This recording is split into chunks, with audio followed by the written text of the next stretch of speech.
Welcome to Working Towards Our Purpose, a podcast that offers a different perspective on what a job can be. For everyone out there that's heard that voice in the back of their head asking for something more, it's time to listen to it. I'm your host, Gino, and join me as I interview people who have decided to work in their own purpose. Together, we will learn, become inspired, and hopefully find our own path towards working in our purpose. So joining me today is Alyssa Rae, who is a therapist, a certified recovery coach, a clinical growth coach, an embodiment consultant, and the co-host of the wonderful podcast, The Moon and Your Mind, which has a unique blend of therapy and astrology. Alyssa, thank you for being with me here today. How are you? Thank you for having me. I'm really excited. I'm doing good. It's a Friday, so yeah. It is a Friday. Actually, I almost forgot it was Friday. Yeah. Happy Friday. So why don't we start by having you just tell us a little bit about what you do and, your podcast and your kind of day-to-day. Yeah. So my day-to-day is different every week. And I'm super thankful for that because I think I have my hands in a couple different projects. But I have a master's in marriage and family therapy and a background in recovery coaching and being a yoga teacher and a lot of work just in the mental health space. But out of that, I've recently joined a company called Aspen Growth Coaching, where we provide remote clinical support to families and individuals coming out of whether it's wilderness therapy, residential treatment, stuff like that. So we're really creating a wraparound service. I also co-host the podcast, The Moon and Your Mind, with one of my really good friends, Chelsea, who's an astrologer, where we just challenge people to stay curious in their everyday lives. I have my own budding business, which is Hey, Alyssa Rae, and it's kind of morphing and evolving over time. But right now I offer kind of somatic support, somatic coaching, personalized meditations, different work with that too. And I'm grateful because I get to create my own schedule weekly. So that is definitely a privilege and a freedom that I worked really hard to get to. So every day I try to just tune into my own energy and create a schedule that works best for me. So it honestly evolves with the season. So right now during winter, I don't love working at night. I can't really work late at night. So I'm trying to end all my sessions and my workday by 5 so I can just really tune into myself and into my own practices and my relationships and whatnot. Did that answer the question? Yeah, no, that's awesome. I was going to say, how do you balance everything? It seems like there's a lot of different pieces moving around, and especially with working for somebody, do you have the flexibility of being able to kind of set your own schedule with that too? Yes. So I learned in the past year when I was finishing, 2 years, when I was finishing up my master's program, I had quit my full-time job. That was a very strict 9 to 5, Monday through Friday. And it was unfortunately because I had to do 2 unpaid full-time internships for grad school, which is a whole other thing and rabbit hole that we can get down. But it ended up being a blessing because I think I was very nervous about the financials behind it, but I went and supported different therapists as a virtual assistant. And so I started making my own hours then. And I think it was kind of like a snip of freedom that I tasted. And I was like, I can't ever go back to a 9 to 5 ever again. And fortunately and unfortunately, I did originally take a job after I graduated last May that was a strict 9 to 5. And it just did not vibe well with me at all for a lot of different reasons. And so when I started with Aspen Growth Coaching, one of the first things that they had mentioned was you are completely autonomous over your schedule. We do not hold you to a strict 40 hours a week. We have a certain caseload that you have to manage, and we'll have you on 1 or 2 other projects, but you get to decide your hours. And I work with a lot of people who are across the country. So we're dealing with different time zones too. So there does have to be some flexibility in that. But being able to create my own schedule has given me so much more freedom and empowerment. And I've just been so much happier with it. So it's nice to be able to cultivate that. It has been a challenge because I'm a people pleaser. So boundaries have been tested majorly, but I'm getting really good at that. And I think that's just helped in my own personal growth too. So it's definitely something that I don't think I could ever go back to working a 9 to 5 ever again. Mm. Yeah, I did want to ask a little bit about that, about previous jobs that you didn't like, or why you didn't like them, or if you didn't feel connected to them and that sort of thing. Because now it seems like you do enjoy your work and you are, you feel purposeful in it and that sort of thing. But did you have any in the past that you really didn't? And like, what did that feel like? Yes. So it's actually night and day. The summer of 2022, the job I had originally taken, which I won't name names, it is in the state of Connecticut, but I don't want to bash anyone or any corporation. But that company was pretty standard mental health well, they were a for-profit mental health, but a lot of nonprofit mental health agencies are similar where especially as a new therapist or a bachelor's level provider, you are at the bottom of the totem pole. You are the one staying the latest. You have the highest acuity of cases for whatever reason. You have the higher caseloads, and a lot of just random stuff is dumped on you. And the job that I was in originally over the summer, we actually, and I laugh about it now, but then I was like very angry and very upset about it. But we had the clinical leadership team sitting us down week after week, not yelling. They yelled at us once, but most of the time it was just like a stern talking of everyone needs to stay till 5 o'clock. I don't want to see anyone leaving at 4:55. Like you're all contracted to stay till 5. But then they would turn around and leave at 2:30 or leave at 3 and come around the office and say goodbye to everyone. And it was Wow. just one of those things where it's like, you're getting paid the highest. You don't have a caseload or you have a minimal caseload and you pick the cases that you want, but we're getting dumped the highest acuity, the most chronic patients. And so it was just very frustrating to me to watch that happen and watch that unfold, especially after I had the taste for about a year of working for myself and creating my own schedule, more or less. And so I think that's exactly what I needed, was that freedom and that flexibility. So joining Aspen Growth Coaching has just been really good for my nervous system too. And I think my confidence in setting those boundaries, because Alex, our founder, really wants it to be our company. She started it, but she always likes to say, this is ours. Whatever feedback you have, whatever you guys want to do with it, everyone has a piece of the pie and everyone gets to decide where this goes and how we want to run with it. I get to choose the type of people and individuals that I work best with. I get to choose the hours that I work with. To a degree, I can choose the extent of cases that I have.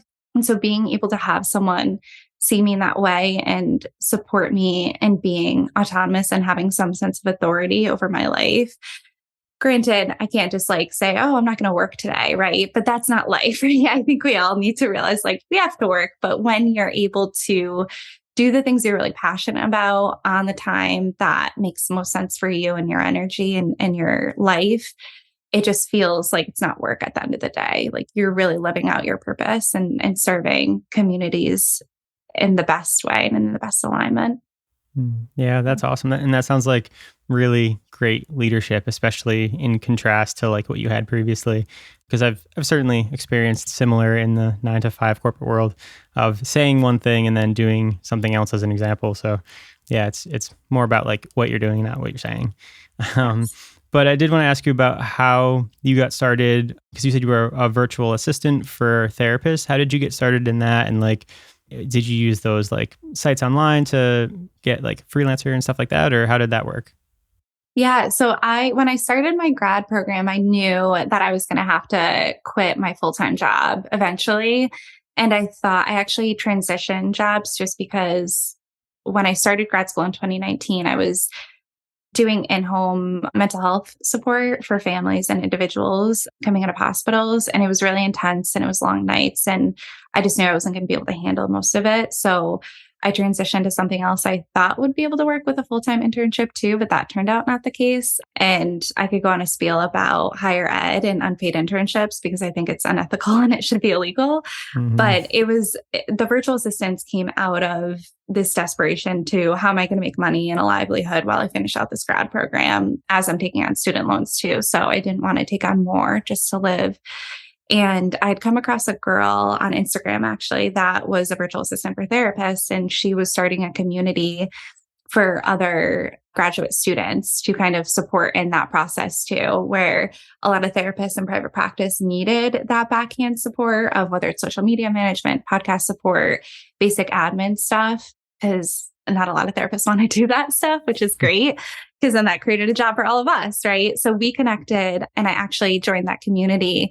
And from there, it was just its own little network. So I got connected to more and more people. And over, I think it was like 6 months, I was able to match what I was making at my full-time job. So I was able to leave and that way finish out my graduate program and kind of transition from there. And to be honest, it not only opened doors for me of just realizing how much healthier I was when I was kind of working for myself and being able to escape that 9 to 5, but also just in networking and realizing what was out there and also realizing what I was capable of. Because even though I was in grad school for therapy and working for therapists, a lot of the work I was doing was creative. And I never thought I was a creative person, but it was so fun to kind of tap into that skill set. And I still use it today and kind of promoting my own business, starting my podcast, and even supporting my boss and stuff that she's doing too.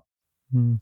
Yeah, that's really awesome and a good point as far as like being able to see what else is out there. Because I think a lot of times, especially if you go like the college route and you get your degree, it's very like straightforward path. Like this is the job you're supposed to get, or it will be this sort of thing. And even just you talking about like your current job, about how flexible it is and how the owner wants you to be a part of the company, that's like a very different way I think that people don't normally see. So that's great that they kind of gave you the opportunity to see other things that are out there.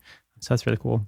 Yeah, yeah, definitely. So I know a big theme of your podcast is staying curious.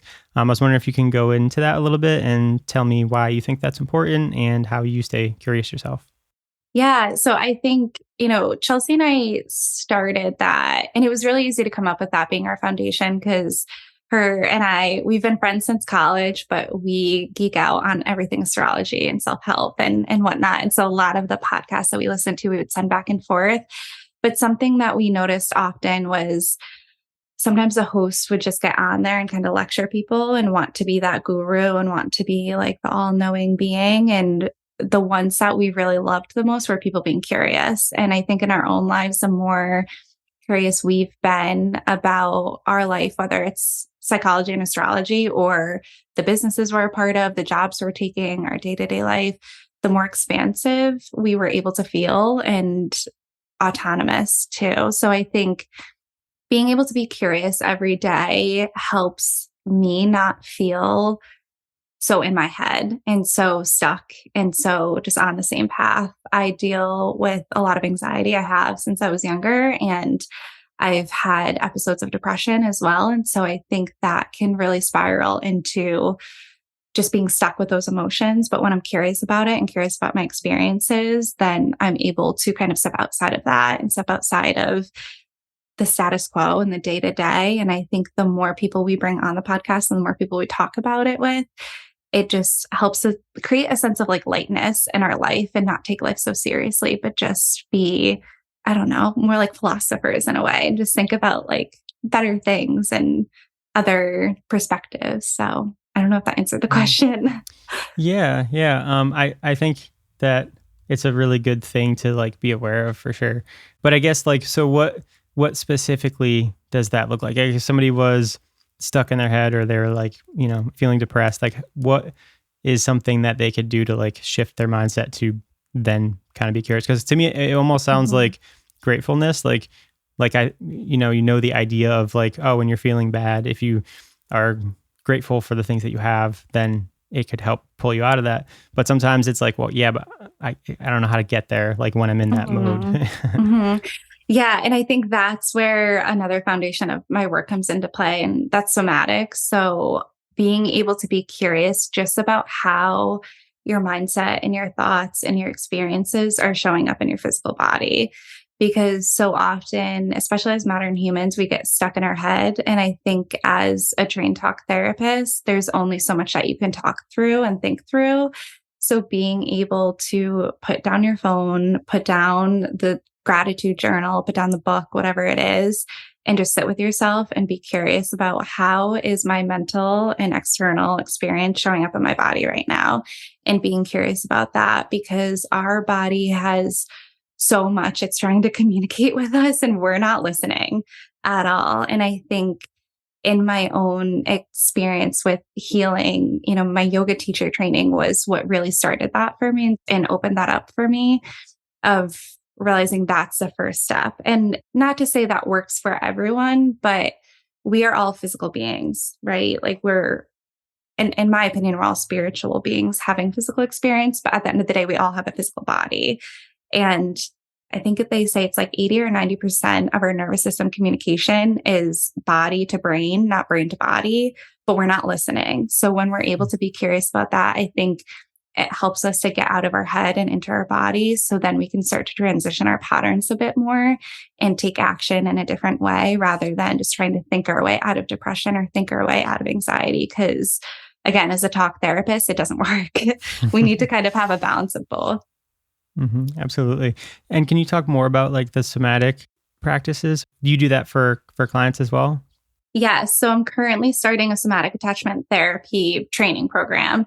So in a couple of months, I'll know a lot more, but I'd like to incorporate a lot of what I've learned in the past from all my yoga trainings and that work that I've done into the work I do with my clients as well. But it really just begins with being comfortable in your own body and being comfortable and sitting with your body and learning kind of what sensations you're feeling. So a lot of what I do with my clients initially is to just build up that communication barrier.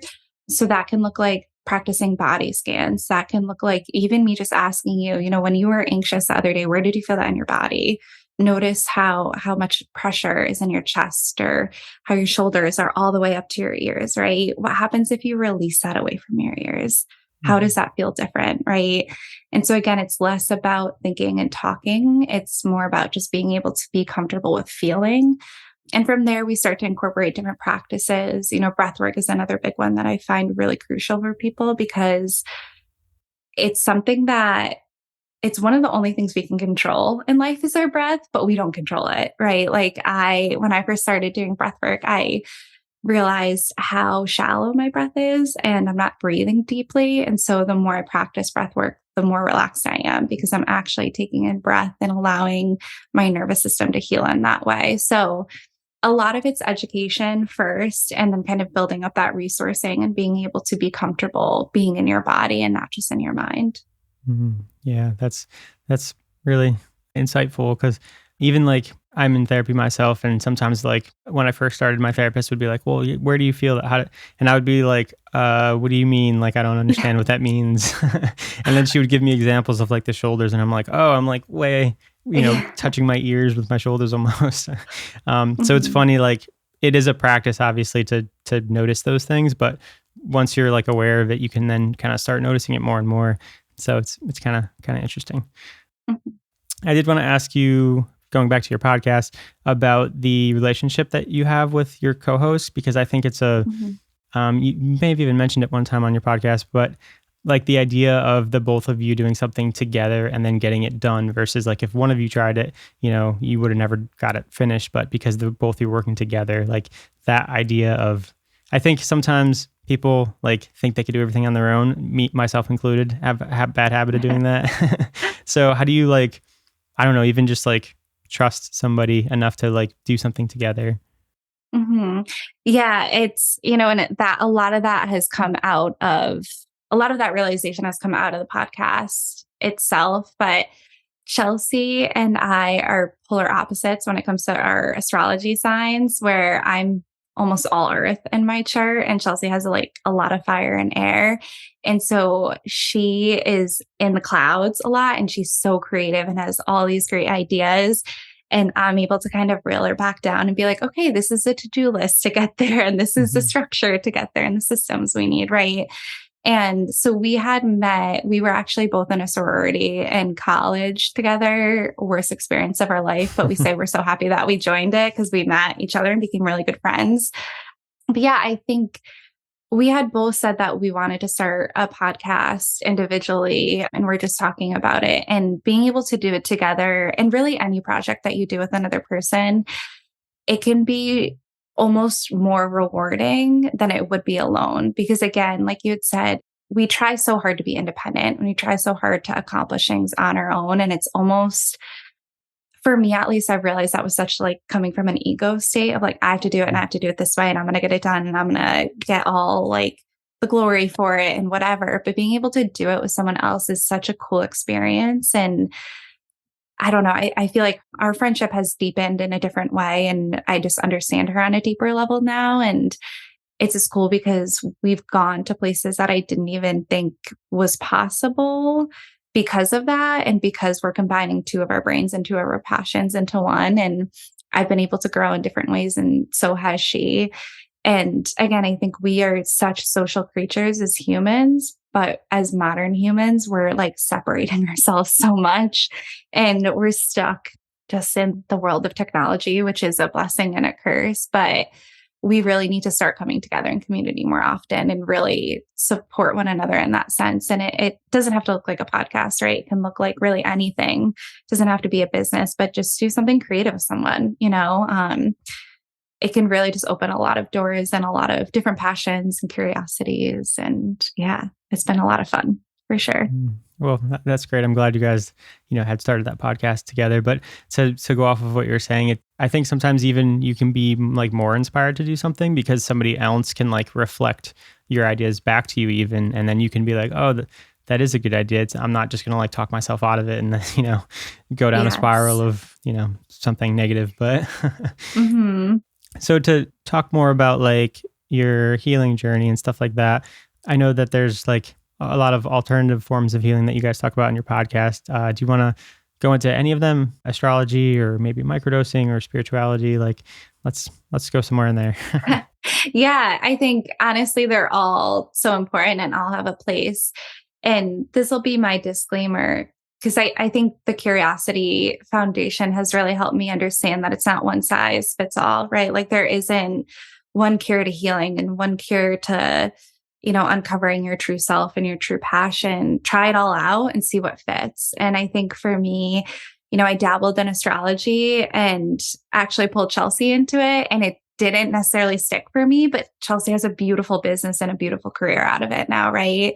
And I think both of us at the same time got interested in microdosing too, just based on some of the conversations that we were having in that space. And we were introduced to some people to help guide us on that path. And, I had done recreationally some psychedelics in college once or twice. And once it was a profound experience and it was beautiful. And I think definitely helped speed track a lot in my life for me. But another one was really bad and really dangerous. And, I was in a position that I hope I never have to be in again. But being able to learn what microdosing even is and how to do it intentionally and how to do it with integrity and ethically has really shifted in a big way. And I think there's a community called Axis Mundi, who I definitely recommend to everyone and anyone because they're just gems of human beings, but they really focus on intentional microdosing and how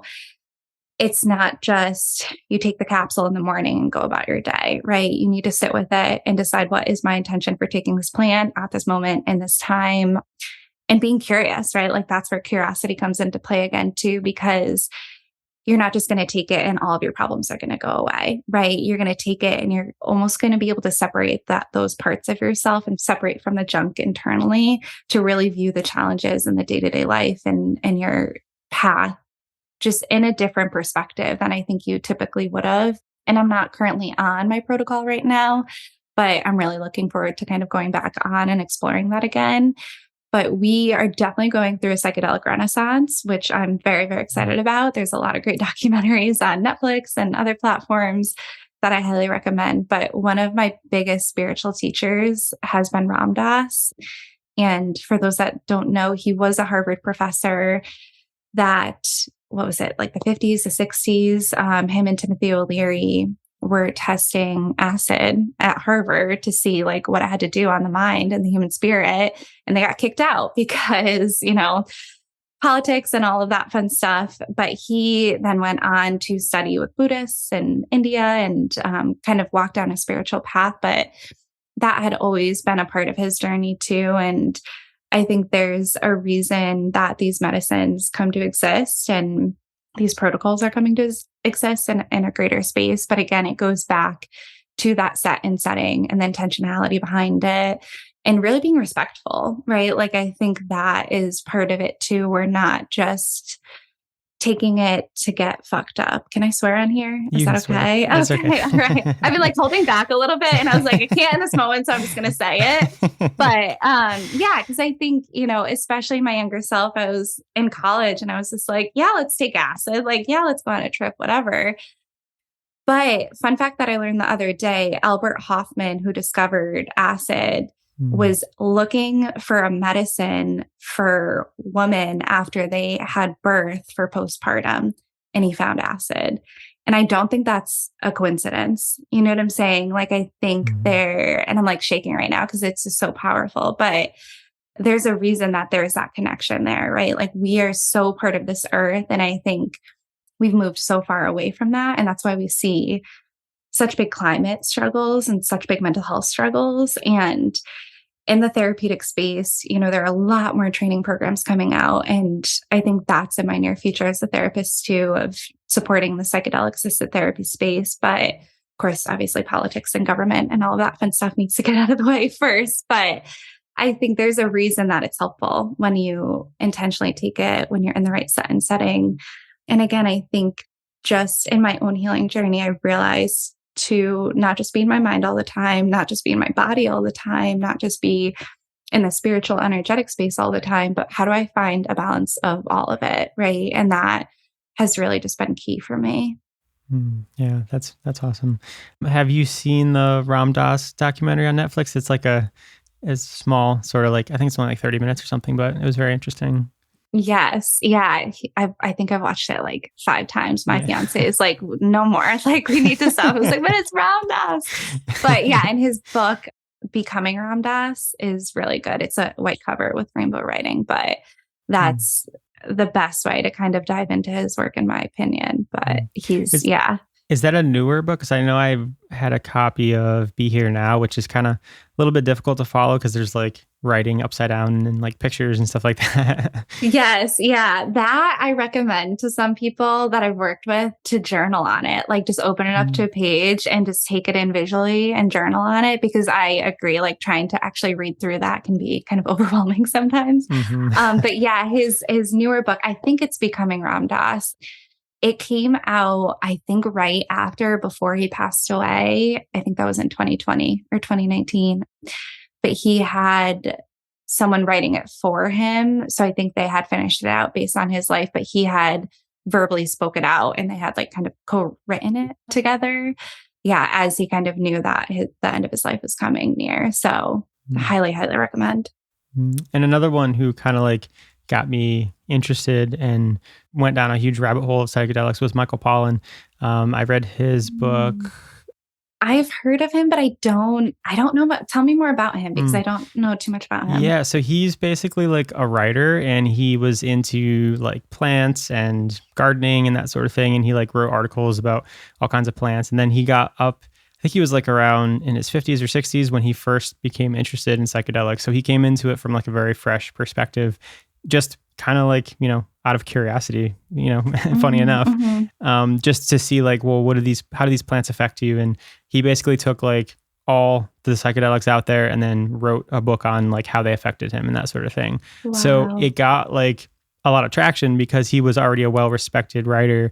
And then now kind of coming into psychedelics, people kind of already knew who he was.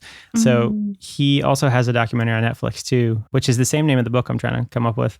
I don't know. I'm missing it, but is it How to Change Your Mind? Yes. Yeah. How to Change Your Mind. Okay. Yes. Yeah. So yeah, he's a really great resource, and he's been on a lot of podcasts and stuff like that too. And just a very well-spoken, articulate person.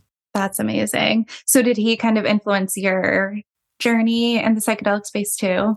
Yeah, absolutely. Him, and then also my therapist, because she was also very cool with it too. Oh my gosh. Wait, I want to hear more. How did she? So I kind of like brought it up to her once, and like I was clearly like hesitant and like, I don't know, like I'm not a, quote unquote drug person and that sort of thing. And then she was just like, why? What's stopping you? And I was like, oh my gosh. Oh, all right. I was expecting you to be like, yeah, drugs bad. No. Yeah. But yeah, she was basically coming at it from like a curiosity standpoint and just asking me a bunch of questions. And then I started asking myself the questions, and I was like, oh wait, why am I like afraid of this? Or like, why shouldn't I be interested or want to do this. And then that in conjunction with learning about it from Michael Pollan and learning like, how awful the drug war was and all the damage that it did and what they were trying to do with it even back then until the studying got shut down until fairly recent. And now, it's in like Urban Outfitters. There's mushrooms everywhere. Yeah. And it's like kind of crazy and wild to think about, but yeah, that's awesome. Oh, and I'm so happy that your therapist recommended it too and kind of guided you in that way. Cause yeah, I think I've seen different things from different therapists. So it's always nice when people are encouraging of it. That's awesome. Yeah, it's definitely like not by the books, but but hey, I mean, it's helpful. And I think in one of the documentaries, it might have been the Michael Pollan one, he was saying like he's talked to so many different people in the mental health space and they can identify all these problems, but they don't really have good solutions for the problems. And not that this is the, magic pill, but like it is a solution to some people. And, if that's the case, then why wouldn't we explore it? So. Right. Yeah. I love that because I think, especially coming from a therapeutic lens, we get stuck in the same type of therapy all the time, thinking it's just going to fix anyone, right? Like a lot of recovery programs focus on DBT. A lot of therapists for anxiety and depression focus on CBT. And it's like, it's not a one size fits all. Like we have to have all these different outlets and again, incorporate mind, body, and spirit. And I think psychedelics absolutely does that. And yeah, it's profound. So in your experience, I want to know more about what it's been like for you. Yeah. So it was, I don't know, it was interesting. I remember like the first time I took a microdose, I don't know if this is a coincidence. It's hard to tell like what was the medicine and what wasn't. But I remember like the first time, like first day I like walked out of my apartment and just like ran into my neighbor. And normally it's just like, oh, hey, how you doing? And we leave. But we actually had like a conversation for like 10 minutes. And I was like, wow, that's interesting. I didn't really think about that because I'm, a person that has social anxiety and that sort of thing. So normally I just like try to cut it to a minimum and like leave. But like I actually had a conversation with him. And then as I was walking away, I was like, I wonder if that had anything to do with it. That's awesome. And I guess it really doesn't matter if it's the medicine or if it's psychological or whatever it is. Because if it's working, then, I mean, that's kind of what you're going for, right? Right. But yeah, I definitely noticed it as far as like getting unstuck with things and being able to do things that I previously thought I couldn't or I shouldn't be able to do. So yeah, I don't know. I mean, I guess this podcast is a perfect example of it, right? Like I've been working in podcasting for 5 years now and never once thought like, oh, maybe I could do that. Like, yeah. But yeah. And now you're here doing it and you're the perfect person to do it. I mean, you know so much about it, and I think, yeah, you have your own story to tell too. And I think that's awesome. And you should be proud of yourself for exploring that journey and being able to allow it to get you here today. That's so cool. Thank you. Yeah. I appreciate it. Just a couple more questions before we run out of our time here. What is it that excites you today? Yeah. The psychedelic assisted therapy for sure. I've been like diving down so many rabbit holes of when I can do the training, where I can do the training, what it includes. And I think, again, I've just been in the mental health field for almost a decade. And I think it just feels so stagnant in so many spaces. And that just feels so inspiring and so new and kind of like its own renaissance in a way and its own revolution. I'm really excited to see where that takes me professionally, but also the communities that I'm able to serve. I think too, just traveling. I absolutely love traveling. And that's how I actually fell in love with my fiance. Is we've gone on a lot of really cool trips and we're getting married this year and we were just planning our honeymoon. And I don't know, I sat him down and I was like, do you think we could move out of the country one day, or at least out of the state that we both grew up in? And it's just cool to think about, I think, creating a life that's not stagnant and that's not rigid and that's not just stereotypical and what's expected of you and going against the status quo. And that's always motivated me, especially as a middle child. If anyone knows about family systems, I'm a middle child, and my family likes to really highlight that fact sometimes for better or for worse. But yeah, I think just living life to the fullest, because I lost my grandma recently.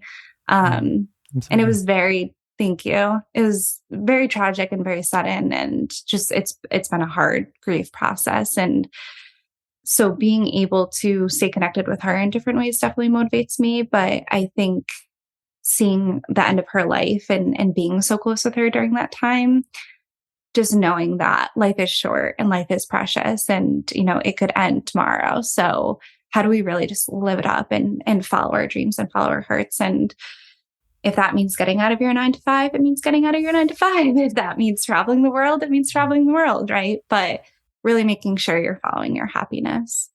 Yeah, I love that so much. I think I couldn't articulate that so well when I was stuck in a position of a 9 to 5, and I was just so frustrated and didn't understand why. And I was like, but I'm getting paid well and I got a job in the career I was supposed to be in and all that. But yeah, I love the way that you articulated that. It was beautiful for sure. Thank you. Yeah. And then just one last question I have for you is what's next for you and how can people support you? And I'll put a link obviously for your podcast in the show notes so they can follow that and go listen to that. But yeah, what's next for you? Yeah. So Chelsea and I are really excited because we are just starting to kind of soft launch our cosmic consulting program.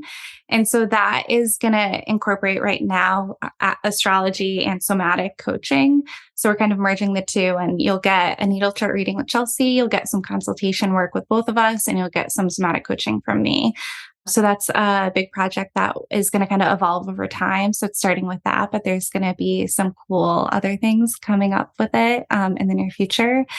I am available on _Alyssa Rae on Instagram, and there's going to be a lot of more stuff coming out there, but I offer personalized meditation, somatic coaching sessions, and really kind of any way that you need support. I'm kind of here for people.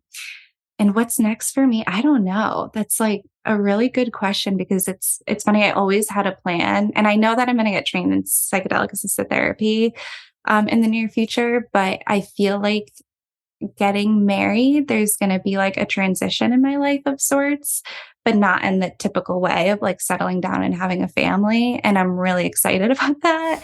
And I'm really excited to just see kind of where this path takes me. Because again, once I quit that 9 to 5 stereotypical corporate company career, it's just been so much more open and peaceful and exploratory that you never know what's going to come out tomorrow, So I'm excited for all of it.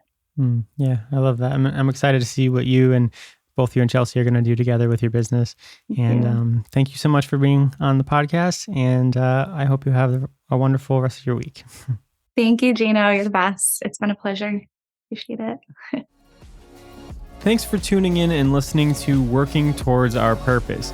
If you like this episode, please share it with a friend, and don't forget to subscribe for more episodes.